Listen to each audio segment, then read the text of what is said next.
అవుని అన్నయ్య ధ్రువ్ ఈ జాబ్ లో జాయిన్ అవ్వనని చెప్పేశాడన్నయ్య. ఏంటి ధ్రువ్ జాబ్లో జాయిన్ అవ్వాలని చెప్పేశాడా? కానీ ఎందుకు? అన్నయ్య నేను తనకి నచ్చ చెప్పడానికి చాలా ప్రయత్నించాను. అండ్ తనకి నీ నుంచి ఎలాంటి ఫేవర్స్ వద్దంటున్నాడు. ఈ ధ్రువ్ స్టూపిడ్ ఈగో మీ అందరినీ రోడ్డు మీదకి తీసుకొచ్చేస్తుంది. నీకు తెలుసా ఉన్నాయి, తన క్వాలిఫికేషన్ బట్టి ఎవరు ప్యూన్ జాబ్ కూడా ఇవ్వరు తనకి. అండ్ నేను తనకి ఏవీపీ పోస్ట్ ఇచ్చాను, దాన్ని అతను చాలా సులువుగా వద్దని కాలదనుకున్నాడు. యు నో వాట్ అన్నయ్య, నీ ఇదే యాటిట్యూడ్ కారణంగా ధ్రువ్కి నీతో ప్రాబ్లం ఉందన్నయ్య. నువ్వు ధ్రువ్కి ఏదో చాలా పెద్ద ఉపకారం చేస్తున్నట్టు గొప్పలు పోతూ ఉంటావని, అండ్ ఈ రీజన్ తోనే తనకి నీ కంపెనీలో పనిచేయాలని లేదన్నయ్య. ఓ కమాన్ ఉన్ని, నీకు తెలుసు నేను చెప్పేది నిజమని. తాను చేసిన తప్పుని నా మీదకి వేయకు. ఎందుకు వేయకూడదన్నయ్య? మీ వైఫ్ రేఖ ఉన్నారు కదా, ఆవిడ్ని ధ్రువ్ చాలా హేట్ చేస్తున్నాడు. అయినా ఎందుకు మర్చిపోవాలన్నయ్య? ఆవిడ కారణంగా మేము మా బిడ్డని పోగొట్టుకున్నాం, ధ్రువ్ని జైలుకి పంపించారు. మరి నేను ధ్రువ్ని ఎందుకు తప్పు పట్టాలి? సరే అలాగే. నీ ద్వేషం నీ ఇంటికి భోజనం తీసుకొచ్చి పెడుతుందంటే, నీకు తృప్తిని కలిగిస్తుందంటే, లేక నీ కాలేజ్ ఫీజు కట్టగలదు అనుకుంటే, రేఖ మీద నీకున్న ద్వేషాన్ని నువ్వు అలాగే కంటిన్యూ చేసుకో. అన్నయ్య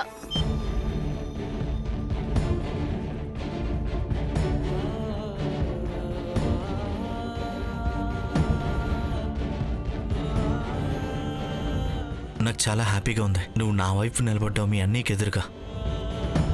అయినో నీకు ఇది ఏం ఈజీ కాదు, కానీ అయినా సరే నువ్వు.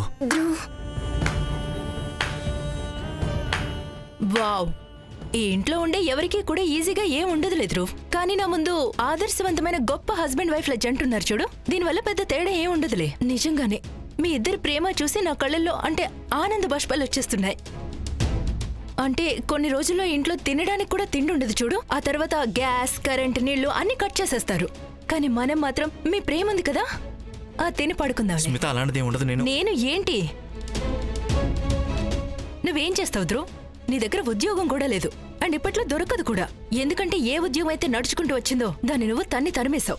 ఎందుకంటే నీ ఈగో మా అందరి చావు బతుకుల కంటే చాలా ఎక్కువ కాబట్టి. స్మిత, వీటి మధ్యలోకి నువ్వు రాకు. నాకు తెలుసు నేను ఏం చేస్తున్నాను. మధ్యలో ఎందుకు మాట్లాడద్దు? ఏం జరుగుతుంది ఇక్కడ? మమ్మీ ఒక్క నిమిషం. నువ్వు చేసిన నిర్వాకం వల్ల నా ఎడ్యుకేషన్ పాడైపోయింది. నేను నా ఫ్యూచర్ ని నాశనం చేసుకోవాలి, ఎందుకంటే నువ్వు అత్యాస్తో రాంగ్ స్టెప్ వేసావు కాబట్టి. వావ్, ఇది బాగుందే. లంచం తీసుకుంది నువ్వు, కానీ అనుభవించేది మేమందరం. Mind your language Smitha. ఏదైతే జరిగిందో అది కేవలం మీ డాడ్ కారణంగానే జరిగింది. రియలీ? నిజంగానా ధ్రువ్? నువ్వు ఇదంతా నాన్న కోసం చేసావా?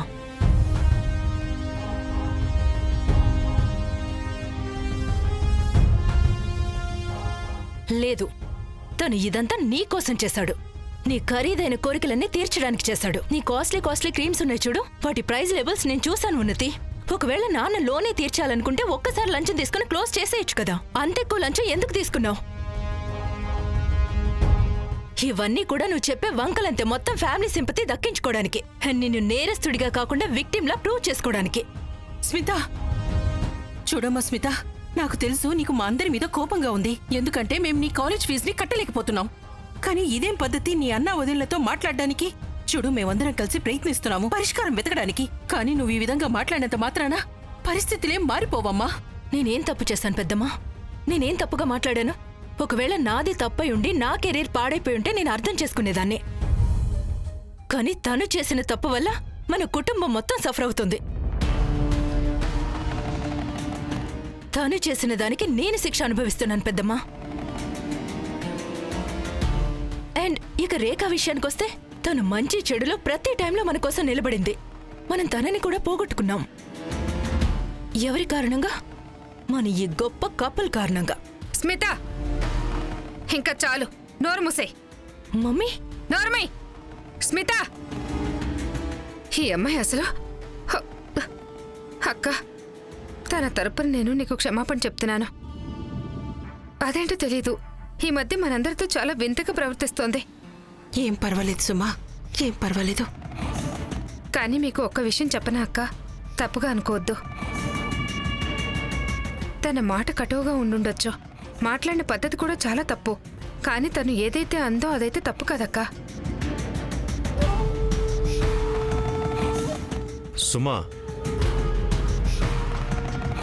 నువ్వు కూడా స్మితలాగా చిన్నపిల్లవైపోతున్నావు. అయితే మీరే చెప్పండి, ఇంట్లో సరుకులు ఎలా వస్తాయి, కరెంట్ బిల్లు ఎలా కట్టాలి? చూడండి, ఈ కుటుంబం గడవాలంటే డబ్బులు కావాలి కదా. కానీ ఇప్పుడు డబ్బుల సంగతి కాదండి, నాకు ముందు ముందు కూడా డబ్బులు వచ్చే దారేం కనిపించట్లేదు. ఈ సమస్యలన్నిటికీ మూలం నేనే. నువ్వు ఏమి అనాలనుకున్నా నన్నే అను. చిన్నానా, జరిగిందని తలుచుకోవడం వల్ల ఏం ప్రయోజనం ఉండదు. బెటర్ మనం ఏదైనా సొల్యూషన్ వెతకడం మంచిది.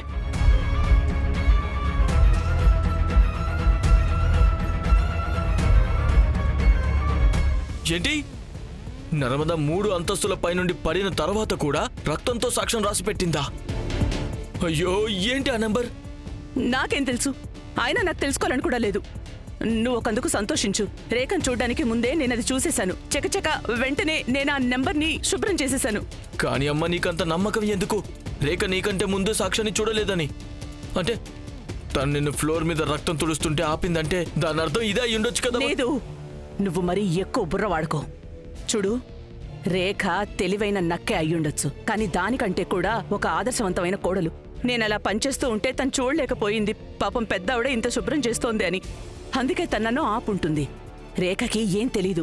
రేఖ ఆ నెంబర్ గురించి ఏమీ తెలుసుకుని ఉండదు. ఇన్స్పెక్టర్ గారు, ఇదే ఆ నెంబర్. నర్మదా ఆంటీ స్పృహ తప్పడానికి ముందు తన రక్తంతో రాశారు. సో దీనికి ఏదో ఒక అర్థమైతే ఉంటుంది కదా. సరే, నేను చెప్పింది ఒప్పుకుంటాను. రేఖకి ఏమీ తెలియదు నర్మద రాసిన సాక్ష్యం గురించి. ఆ. కానీ అమ్మ, విషయం ఏంటంటే విషయం ఏంటంటే వీరేంద్ర, మనం ఈ పన్నాగాలు పన్నుతూ ఉంటాం, కుట్రలు చేస్తూ ఉంటాం. వాటిలో మనకి చిన్న చిన్న గెలుపు వాస్తవాలుంటాయి కదా, మనం దాన్ని సెలబ్రేట్ చేసుకోవాలి. నువ్వు దీనికి సంతోషించు. రేఖకి దీని గురించి ఏమీ తెలీదు. నువ్వే ఆలోచించు. ఒకవేళ రేఖకి ఈ నెంబర్ గురించి ఏమైనా తెలుసుంటే తను నోరు మూసుకుని ఉండేదా? ఈ పాటికి తను నింగి నేల ఏకం చేసేసుండేది ఈ నెంబర్ గురించి తెలుసుకోవడానికి. ఆ రిపోర్టర్ రేఖ తన ఇన్వెస్టిగేషన్ మొదలు పెట్టేసుండేది. ఎంత దూరమైనా వెళ్తుంది ఈ నెంబర్ గురించి తెలుసుకోవడానికి. అర్థమైందా? అర్థమైందమ్మా, కొంచెంలో తప్పించుకున్నాం. కానీ ఒక్కటైతే క్లియర్ కదా, ఎప్పుడైనా ఎక్కడి నుంచైనా ఎలాంటి సాక్ష్యమైనా బయటపడొచ్చు. సో మనం ఏం చేసినా సరే వీలైనంత తొందరగా చేయాలి. నువ్వు చెప్పింది అక్షరాల నిజమే. ఆ రిపోర్టర్ రేఖ నా మెడలో వేయటానికి ఏదైనా కొత్త ఉచ్చు వేసేలోపు మనం రాఘవతో ఆస్తి పేపర్ల మీద సంతకాలు చేయించేసుకుంటేనే మంచిది. అప్పుడే అన్నీ నా పేరు మీదకొచ్చేస్తాయి. ఇన్స్పెక్టర్ గారు, మనం వీలునంత త్వరగా ఈ సాక్ష్యం గురించి తెలుసుకొని తీరాలి. ఆ మేడం మా టీంకి చెప్పేశాను. ఆ మ్యాటర్ గురించి త్వరలోనే చూస్తారు. కానీ ఇన్స్పెక్టర్ గారు, మనం ఆలస్యం చేయకూడదు. ఈ సాక్ష్యం అతి కష్టం మీద నాకు కానీ దొరికింది. ఏంటంటే మేడం, ఈ సగం సగం నెంబర్కి ఏదైనా అర్థం ఉండి ఉండొచ్చు కదా. కానీ మీలాంటి న్యూస్ రిపోర్టర్స్ వెనకాల మేము పరుగులు తీయలేము కదా. మా దగ్గర చాలా కేసులు ఉంటాయి. ఒకవేళ మీరు మాకు ఇది కాకుండా ఇంకేదైనా సాక్ష్యం ఇస్తే అప్పుడు మేము ముందుకు వెళ్ళగలం. ఇప్పుడు మీ పని చేయడానికి మా దగ్గర ఏమీ లేవు. సరే, ఇది నా పని కాదు. మీరు నా పని కాదు, మీరు మీ పని చేస్తున్నారు. అండ్ ఒకవేళ మీ వల్ల కాకపోతే మీరు ఇంకొక ఆఫీసర్ని పిలవండి. మీకంటే ముందు ఈ కేసుని హ్యాండిల్ చేశారు కదా. మరి ఒకవేళ నేను మిమ్మల్ని అనుమానం ఉందని జైల్లో పడేస్తాను? ఏంటి, నన్ను జైల్లో వేస్తారా? ఎందుకు కాదు.